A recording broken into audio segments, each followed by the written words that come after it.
Bonjour à tous. Aujourd'hui, l'influence de l'esprit sur l'esprit. Le royaume des cieux est semblable à un homme qui a semé une bonne semence dans son champ. Mais pendant que les gens dormaient, son ennemi vint, sema de l'ivraie parmi les blés, et il s'en alla.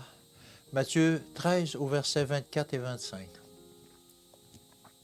Combien vaine est l'aide de l'homme lorsque la puissance de Satan s'exerce sur un être humain qui en est venu à s'exalter lui-même et qui sait qu'il participe à la science de Satan.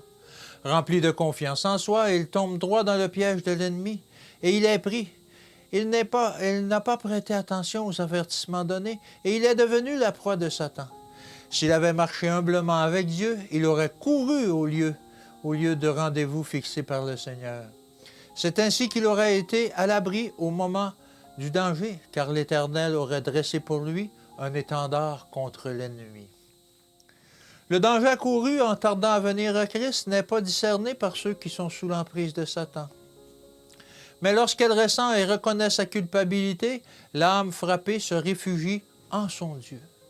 Que les pécheurs coupables s'approchent de celui qui est leur sacrifice expiatoire, qu'ils l'étreignent à mort. Aucun être humain ne peut guérir l'âme qui a méprisé l'Esprit de Christ. La guérison ne peut être obtenue qu'à travers le Sauveur.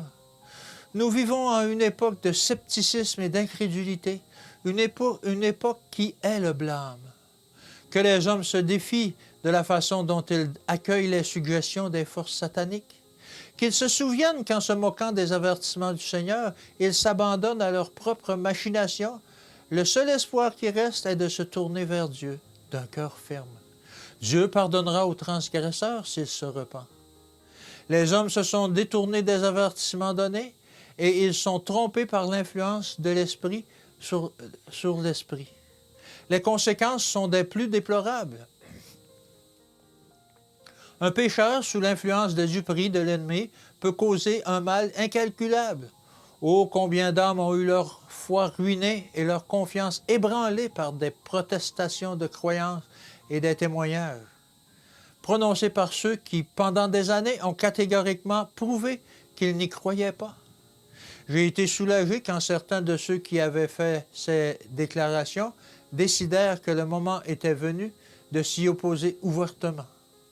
Je me suis senti soulagé parce que les esprits ne seront pas captivés par une affirmation après l'autre de leur croyance au témoignage.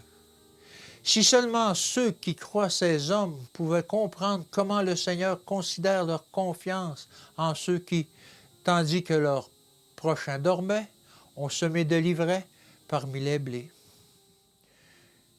Que Dieu vous bénisse et qu'il vous garde, et je vous dis à demain.